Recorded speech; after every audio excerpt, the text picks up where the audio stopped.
Hello everyone, hello class 8। आज आप पढ़ेंगे इस वीडियो में क्लास 8 की साइंस का chapter second, that is micro organism friend और फो। ठीक है बच्चों, माइक्रो ऑर्गेनिज्म फ्रेंड कैसे हैं और फो कैसे हैं, यानी कि हमारे दोस्त भी हैं और दुश्मन भी। तो चलिए सबसे पहले हम ये पढ़ते हैं, हम माइक्रो ऑर्गेनिज्म कहते किसे हैं। आप में से कोई बताएगा what are micro organism. Micro शब्द से ही लग रहा है ना, बहुत छोटे माइक्रो, जिनका साइज माइक्रोज में होता है, माइक्रोन्स में, वो माइक्रो ऑर्गेनिज्म होते हैं। और ऐसे साइज के ऑर्गेनिज्म को हम अपनी नेकेड आइज यानी कि अपनी खुली आंखों से नहीं देख सकते। हमें उनको देखने के लिए एक स्पेशल इंस्ट्रूमेंट की ज़रूरत होती है, जिसे हम कहते हैं माइक्रोस्कोप। ठीक है। So what is the definition of microscope? Microorganisms are the organisms which are not visible to our naked eyes. Naked eyes खुली आंखों से visible नहीं होते, नहीं दिख सकते. We need a microscope to see them, are called microorganisms. अब बताइए ये माइक्रो ऑर्गेनिज्म कहाँ कहाँ पे होंगे। आप बैठे हैं तो क्या आपके पास होंगे या माइक्रो ऑर्गेनिज्म? आप खाना खा रहे हैं तो उसके आसपास भी होंगे।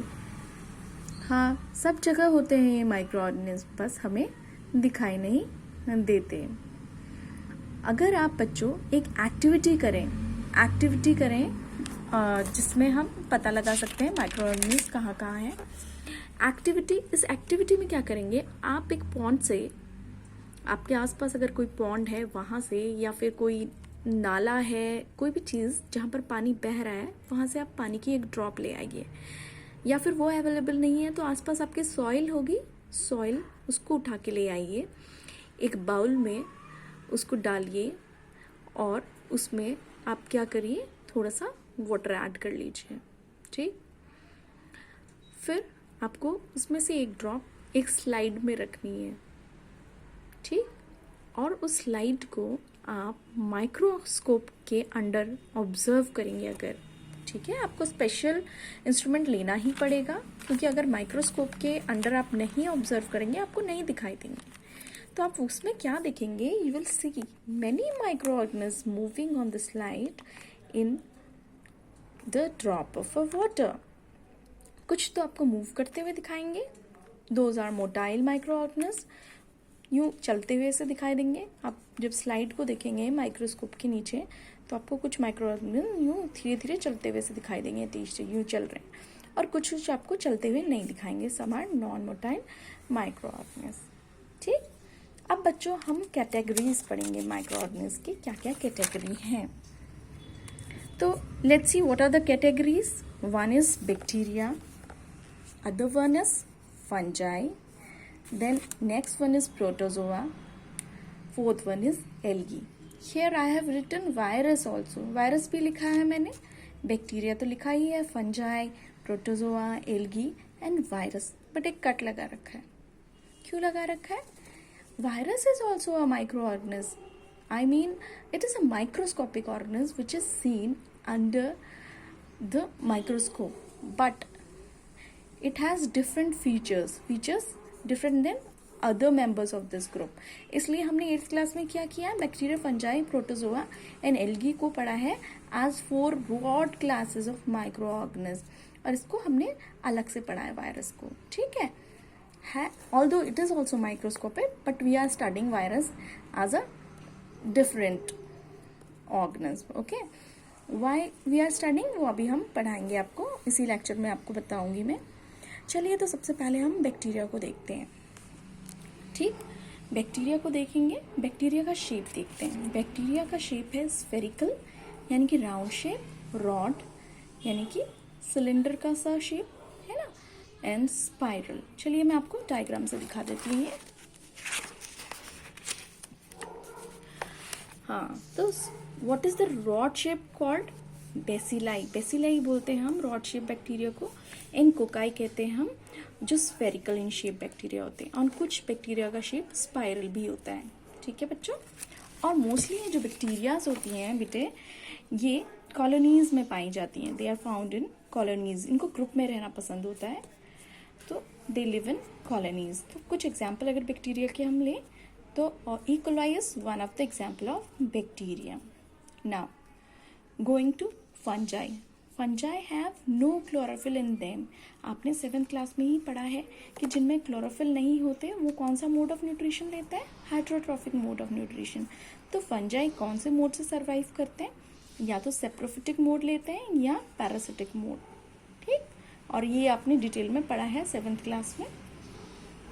तो मोस्टली अपने बच्चों को क्या देखा है, फंगल ग्रोथ हो जाती है काफ़ी ज़्यादा बारिश के मौसम में, कई डिजीजेस भी होने का डर रहता है, तो इसलिए क्लीनलीनेस पे बहुत ध्यान देने के लिए बोला जाता है। घर में भी, स्कूल में भी आपको बताया जाता है, बार बार बोला जाता है कि फंगल इन्फेक्शन हो सकता है बारिश का मौसम है। तो ये फंगल जो ग्रोथ होती है मोस्टली इसको ह्यूमिड एनवायरनमेंट चाहिए, थोड़ा सा एंड वार्म क्लाइमेट, उस टाइम ये ग्रोथ सबसे ज़्यादा होती है। आपने देखा होगा बच्चों, ब्रेड के टुकड़ों में देखा होगा कई बार रह जाते हैं। अगर आपने ब्रेड खाया है, 1 पीस रह गया है, 2 पीस, और गलती से आपने बाहर छोड़ दिया है बरसात के मौसम में स्पेशली, तो बहुत जल्दी उनमें ग्रेइश वाइट कलर के पैचेस आपको दिखाई देते हैं। So this greyish white patch is a mould, जो कि किसका फॉर्म है? फंगस का एक फॉर्म है। ठीक है, ये मैं आपको डायग्राम से दिखाती हूँ। देखिए इस तरह का आपको दिखाई देता है, लेकिन ये जो प्लांट लाइक स्ट्रक्चर है आपको माइक्रोस्कोप में देखने में मिलेगा। ब्रेड के ऊपर आपको कुछ ग्रेइश, ब्राउनिश, वाइटिश, कुछ ब्लूइश टाइप का स्ट्रक्चर आपको दिखाई देगा। तो उसको माइक्रोस्कोप के अंदर हम देखेंगे तो इस तरह से आपको फंगस दिखाई देगा। Okay students, now moving towards protozoa. Protozoa are also heterotrophs. वो अपना फूड नहीं खुद बनाते, so they are called heterotrophs. For example amoeba. Amoeba का एग्जाम्पल लेंगे हम। एमीबा कैसे होता है? Amoeba is a unicellular organism. इसका कोई डेफिनेट शेप नहीं होता है एमीबा का, ठीक है, और ये आता है प्रोटोजोआ ग्रुप के अंडर। Okay, now moving towards algae. Algae are autotrophic. They have a chlorophyll pigment in them.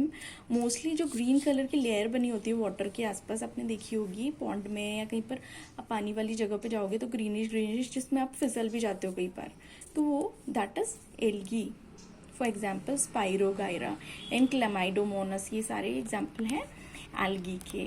ठीक, मैं आपको डायग्राम से दिखा भी देती हूँ एल्गी का भी। देखिए, this is Chlamydomonas.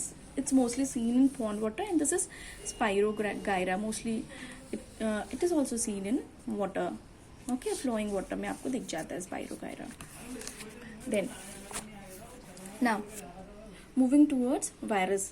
Although it is not studied under the broad group, bacteria, fungi, protozoa, algae को हम 4 ब्रॉड ग्रुप में पढ़ रहे हैं माइक्रो ऑर्गेनिज्म के। इसको अलग से पढ़ रहे हैं। वायरस को क्यों पढ़ रहे हैं अलग से?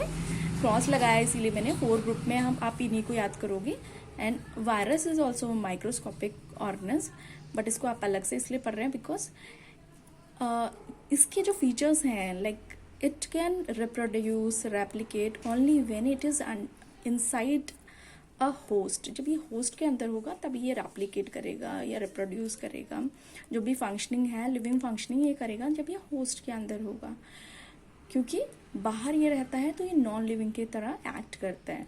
ठीक है, जबकि ये सारे क्या है, ये लिविंग की तरह एक्ट करते हैं। इनको कोई होस्ट नहीं चाहिए अपने रिप्रोडक्शन या रेप्लिकेशन के लिए, जैसे वायरस को चाहिए।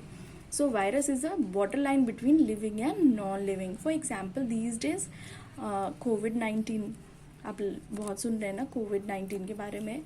ये पूरी वर्ल्ड को इसने अफेक्ट कर रखा है, तो इसका भी आप हम डायग्राम देख लेंगे जल्दी से वायरस का।